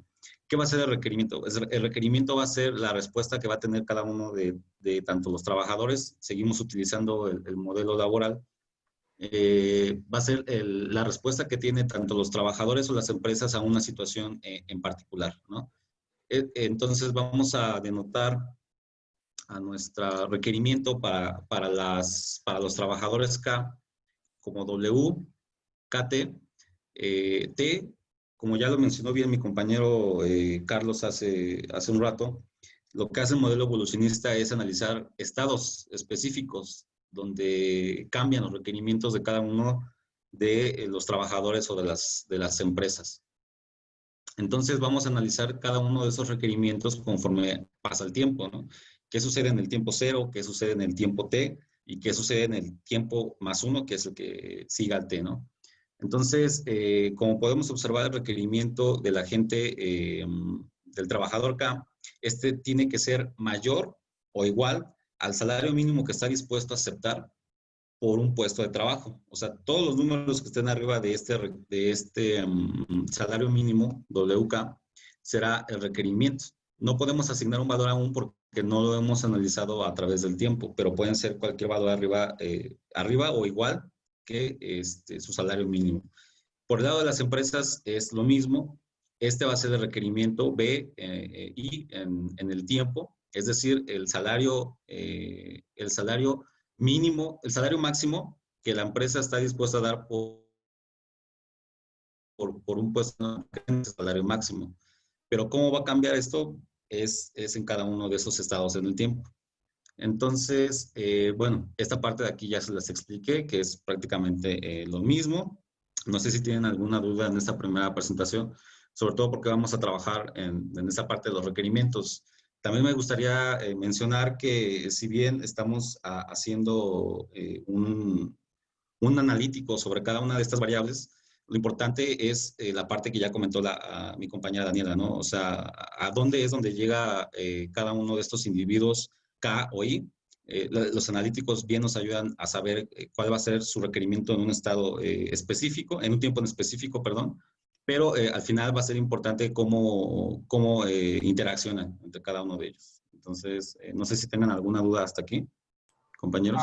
Nada más, Kevin, digo, lo que dijo Luis sí también está de acuerdo, es decir, si es oferta y demanda, nada más que tú lo estás midiendo por el salario máximo y mínimo de cada lado, pero no estaba mal el concepto de oferta y demanda. Ok, sí, una disculpa, a lo mejor no me extendí en la respuesta. Los conceptos de oferta y demanda no se van a utilizar, bueno, yo lo entiendo así, salvo que ahorita me pueda corregir el profesor, porque no vamos a encontrar un equilibrio en este modelo evolucionista. Van a haber estados, ¿no? O sea, el equilibrio va a ser, lo veo yo como una posición donde se van a mover todas estas interacciones entre los trabajadores y las empresas. Entonces, no va a haber un equilibrio, es un estado estable al que se quiere llegar el mercado. Sí, mira, yo estoy de acuerdo. Es un poco lo que planteaba Carlos, me parece, ¿no? Que efectivamente, como estos son bloques, al final, y si el bloque no te calza, y si los dos no llegan al mismo nivel, ¿qué haces? ¿No? Entonces, la solución final es un estado de equilibrio distinta a un punto de equilibrio, porque un punto es un cruce, ¿eh? Es adimensional. Un estado es un área, digamos, en el cruce es un área. Sin embargo, sí subyace el concepto de demanda y de oferta. Esos permanecen. Lo que no subyace o lo que no se encuentra necesariamente, habrá casos donde sí, los dos rectángulos coincidan, y los casos donde no tendrán un punto de equilibrio, sino lo que van a tener es un área de equilibrio. Entonces, alrededor de un cierto nivel, pues hay un estado estable. Eso se puede encontrar en este modelo. No necesariamente un punto. Esa es como la principal diferencia. Tenemos poco tiempo. Vamos a intentar cubrir el resto del contenido en unos 15 minutos. ¿Será que lo lograremos? Espero que sí, profe. Vamos a intentarlo. Ok. Bueno, entonces comienzo con la parte de que el estado de mercado entonces será definido tanto por los requerimientos de los trabajadores y de las empresas en un tiempo determinado, pero también por la posición individual que ocupa cada agente y cada una de las empresas o puestos de trabajos. ¿Y a qué nos referimos con estas posiciones? Nos referimos a si el trabajador K está o no contratado, y en caso de que sí lo esté contratado, ¿a qué salario qué salario está percibiendo de la empresa? Y en el caso de la situación de las empresas, si un empleo que se encuentra es vacante, y si está ocupado por un trabajador, ¿cuánto pagará por él? Entonces, aquí tenemos algunas igualdades que nos van a facilitar un poco esto que les acabo de mencionar, que tenemos que de la empresa I en el tiempo T será un trabajador empleado por una empresa I. Tenemos a NT, KT, que va a ser una empresa que va a emplear acá en un tiempo en específico. Olvidé mencionar que, por ejemplo, si tenemos que de la empresa I en el tiempo T es igual a 0, esto se considera como una vacante, es decir, no hay ningún trabajador acá que esté empleado por una empresa I. Y evidentemente pues en el tiempo tampoco, porque no hay nadie que esté ocupando esa posición. Ahora nos vamos a la parte numérica, que nos vamos a enfocar en la parte del salario que recibe K por parte de la empresa en un tiempo en específico, y por otro lado es el salario que está pagando esta empresa a el trabajador en el tiempo K. Entonces, si SD es de la empresa en el tiempo T es igual a 0, entonces no habrá ningún empleado que esté ocupando esa posición. Y entonces tenemos este conjunto de igualdades que nos va nos va a servir para determinar qué es lo que sucede con los trabajadores K y las empresas en puntos en específico. Si tenemos que un trabajador K está ocupado por una empresa, entonces sabemos que habrá un puesto de trabajo ocupado por ese trabajador. Y si existe un salario que está recibiendo K por la empresa, entonces habrá un salario que esté percibiendo K de esa empresa en un tiempo T. ¿Alguna duda, compañeros? ¿No? Bueno. Entonces, bueno, en este momento lo que tenemos que hacer, o bueno, lo que proponen los autores es analizar el estado inicial del mercado, ¿no? En un estado inicial donde no existe ningún trabajador K que esté empleado y no existe ninguna empresa que tenga ningún puesto de trabajo ocupado, entonces vamos a tener que TRA es igual a 0, como ya les había mencionado anteriormente.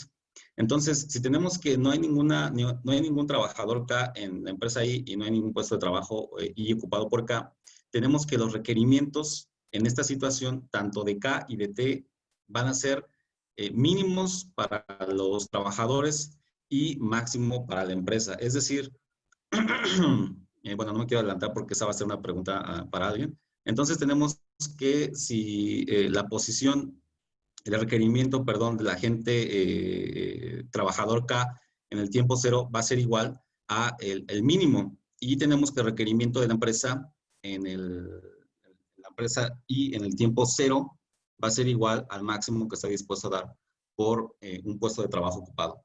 Entonces, ¿qué podemos decir? Que significa que este requerimiento del trabajador sea igual a su salario mínimo y que el requerimiento de la empresa es igual a el salario máximo que está dispuesto a dar. ¿Por qué sucede esto en el estado inicial del mercado? ¿Alguien que guste contestar? A ver, si yo si entiendo, esto va a suceder porque la empresa necesita conseguir al trabajador y el trabajador necesita emplearse. Entonces, el trabajador va a estar dispuesto a recibir lo mínimo y la empresa va a estar dispuesta a pagar lo máximo. Nada más hay una duda, ¿hacia dónde se inclina la balanza? Bueno, ya la balanza se va a analizar en el estado que siga al tiempo 0, ¿no? O sea, en este estado, tanto los trabajadores como las empresas buscan encontrar un requerimiento en esta situación en particular. Cuando viene el tiempo después al 0 es cuando ya comienza a cambiar esta dinámica entre el trabajador y la empresa. Es como analizarlos por... Ajá, sí. Yo tengo una duda. ¿En qué momento el trabajador va a querer buscar ese trabajo? Porque en un inicio no lo está buscando. ¿Y en qué momento la empresa va a empezar a buscar esa vacante? Porque también estás diciendo que empiezan de 0, o sea que no están ni buscando y la empresa tampoco no está requiriendo vacantes. ¿Qué momento hace ese salto? En el tiempo 0 estamos partiendo de que los trabajadores quieren trabajar porque son trabajadores.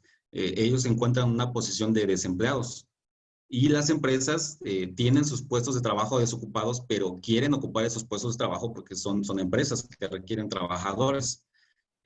No es que, bueno, yo no lo diría que existe un salto, sino que simplemente las condiciones de los trabajadores al ser desempleados cambian su requerimiento porque necesitan trabajar y las empresas necesitan emplear necesitan emplear a los trabajadores y entonces elevan su pago máximo. ¿Para qué? Para atraer a todos los trabajadores que se puedan y que puedan ocupar sus puestos de trabajo. Esto es lo que les menciono de los estados donde se analizan cada una de estas interacciones entre los trabajadores y las empresas. Más adelante hay, yo puedo decirle como no es un enfoque, es como un scope, es como hacer un aumento sobre la particularidad que existe entre un individuo trabajador, que le vamos a llamar IC, que vienen las presentaciones más adelante, pero que estos individuos sí están contactados. O sea, es lo que mencionaba justamente nuestras compañeras en las diapositivas pasadas. Es decir, existe una cantidad de individuos que buscan empleos y que mandan cartas o solicitan información a las empresas. Aleatoriamente, las empresas responden o ellas mismas publican qué es lo que sucede con cada uno de esos empleos los puestos de trabajo que están ofertando y también tienen un requerimiento especial en cada una de esas particularidades.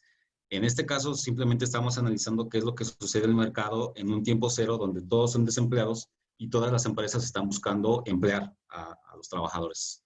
Espero haber contestado tu pregunta, compañero. Sí, gracias. ¿Tienen alguna otra duda o podemos avanzar? Bueno, entonces seguimos analizando qué es lo que sucede con los trabajadores K y las empresas I. Entonces tenemos que si un trabajador K, ahora analizando en el tiempo T, ya no estamos en el tiempo cero donde todos son desempleados y todas las empresas buscan ocupar sus puestos de trabajo. Ahora ya estamos en el tiempo T.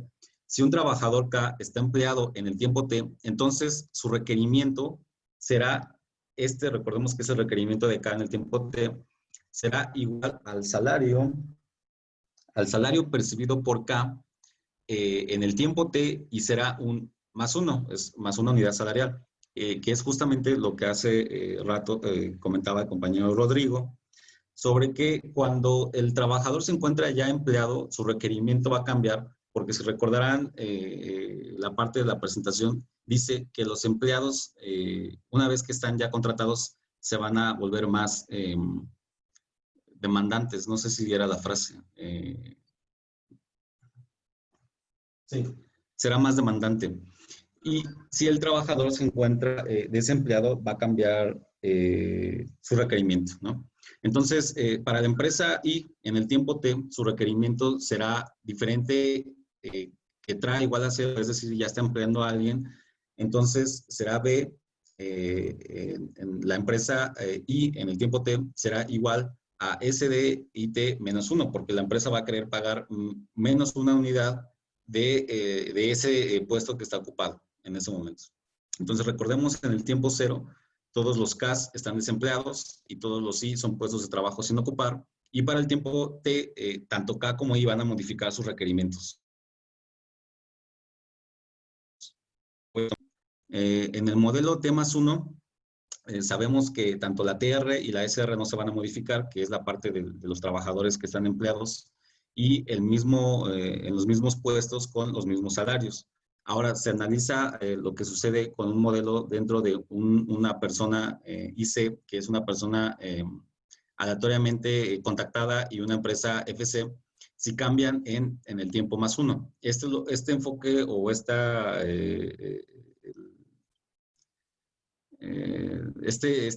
enfoque lo que utiliza es un individuo C que está contactado aleatoriamente, donde se va a analizar qué es lo que sucede en el tiempo T en el mismo salario. Entonces, supongamos que el requerimiento de este individuo será en el tiempo más 1 igual al salario que está recibido por la empresa en el tiempo T más 1. Esto va a ser igual a su requerimiento en el tiempo T. Esto lo que nos explica es que está aumentando su requerimiento y no le va a funcionar en caso de que este IC esté desempleado en el tiempo T. Por lo que este individuo va a considerar que va a ser infructuoso este emparejamiento. Entonces, si IC no adapta progresivamente su requerimiento, se va a encontrar en una situación de desempleo. Como ya les había mencionado, IC en el tiempo T no va a ocupar un lugar en la empresa, entonces tampoco va a ocupar un puesto en T más 1. Por lo tanto, sus requerimientos serán del requerimiento del individuo C en el tiempo 1, será el requerimiento que tenía en el tiempo T menos 1, siempre tomando en cuenta su salario mínimo que estaría dispuesto a obtener. Entonces, como ustedes podrán observar, no solamente modifica su requerimiento anterior, sino que también le resta una unidad para que pueda ser contratado. En el caso de la empresa, en caso de que esté la vacante desocupada, disponible, entonces también cambiará su requerimiento de tal manera que el requerimiento para FC en el tiempo T más 1 será igual al requerimiento que tenía en el tiempo T más una unidad, porque va a buscar que esa vacante ya no esté disponible y esté ocupada por una persona, siempre respetando lo que es el salario máximo que está dispuesto a dar por un trabajador. Entonces aquí tenemos la situación en la que una persona que vamos a nombrar K asterisco es despedida por la empresa FC, está despedida en el tiempo T. En el tiempo T esta persona la despiden. ¿Y qué es lo que sucede en el tiempo T más 1? En el tiempo T más 1 el requerimiento de esta persona tiene que cambiar. ¿Por qué? Porque se encuentra desempleada, no está ocupando ningún lugar en ninguna empresa FC. Entonces su nuevo requerimiento en el tiempo T más 1 va a ser el trabajador K asterisco en el tiempo T más 1 será igual al requerimiento que tenía en el tiempo T, que aquí no lo escribí, menos 1, respetando su salario mínimo para que alguna empresa lo pueda contratar con este requerimiento. Ya no será requerimiento en T, será un requerimiento menos 1 unidad. Ahora, por el lado contrario, donde existe un trabajador, este trabajador, en una nueva empresa, en el tiempo T más 1, analizando su requerimiento en esa situación, sabemos que en T más 1 va a tener el requerimiento que tenía en el tiempo T más 1, respetando su salario mínimo, el salario máximo de la empresa está dispuesta a aceptar. ¿Por qué? Porque se convierte en una persona que es más demandante. Y esto lo que nos explica es la dinámica que existe entre los requerimientos de cada uno de estos individuos para poder encontrar empleo, para no ser desempleados, para poder cambiarse de empresa, y en la parte de las empresas funciona exactamente igual. Las conclusiones de este modelo es que ningún emparejamiento es completamente exitoso debido a que cada momento habrán requerimientos específicos de K y de I. Los trabajadores desempleados y las empresas sin puestos de trabajo ocupados tenderán a disminuir su requerimiento al mínimo, como ya lo expliqué. Y hay maneras de cómo se analizan cada uno de estas simulaciones que existen simultáneamente en un mercado en específico, analizando lo que es el exceso producido por las empresas. Esto va a ser igual, el exceso producido va a ser igual a el salario máximo que está dispuesto a dar una empresa menos el salario mínimo que está dispuesto a aceptar un trabajador. El total de este exceso en T es el total de todos los excesos de las empresas cuyos puestos de trabajo estarán ocupados en T. Entonces tenemos esta gráfica que lo que nos indica es el exceso. Lo que se está buscando en este modelo es un estado estable, ¿no?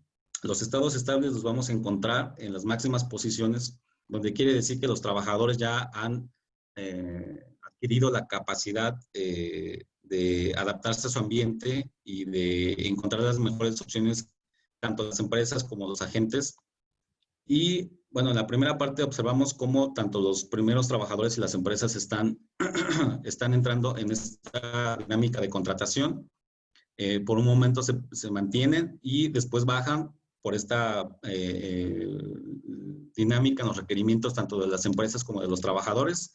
Una vez que lo resuelven, vuelve a mantenerse estable por un momento, pero vuelve a disminuir por que no se ponen de acuerdo, no existe una negociación, pero al final pues aumenta y se supone que ya se mantiene en un estado estable.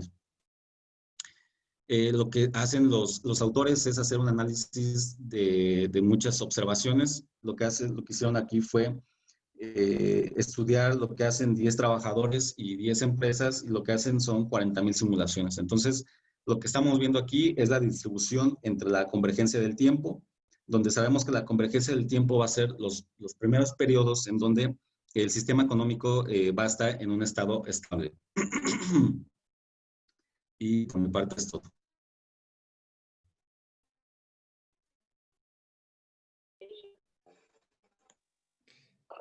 Ya. Sí, dale. Bueno, en la última parte del capítulo nos presenta una generalización del modelo, en donde se presenta una economía de intercambio que comprende un conjunto de individuos y un conjunto de bienes M. Aquí se asume que las transacciones se realizan de forma bilateral, es decir, se da un encuentro entre los individuos I y J. Formalmente este encuentro se toma o se ve representado como una función pi. Ahí vemos una matriz donde representa la reunión entre los individuos I y J, y luego en la segunda línea se plantea desde el otro ángulo, es decir, cuando la reunión la plantea el individuo J con el individuo I. Y en la última, por último, tenemos que la reunión del individuo K sea K cualquier otro individuo diferente a I y J. Esta aplicación se denomina transposición. En consecuencia a esto mencionado, se da una sucesión de reuniones bilaterales, la cual está representada como pi a la t, donde t pertenece a los números enteros. Las propiedades de esta serie pueden ser variables exógenas o endógenas, deterministas o aleatorias. Sin embargo, pues el capítulo no hace énfasis en estas variables. En la siguiente diapositiva, por favor.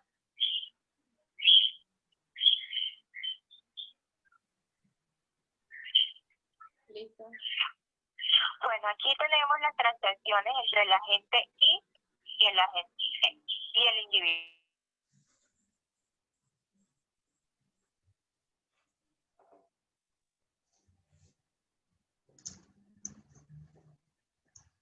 Perdimos.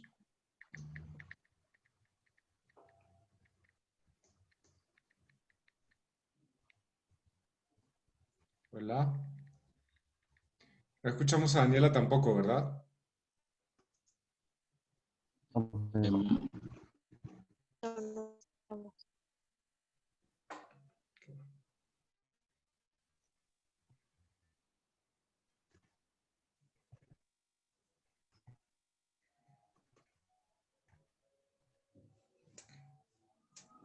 Daniela sí está.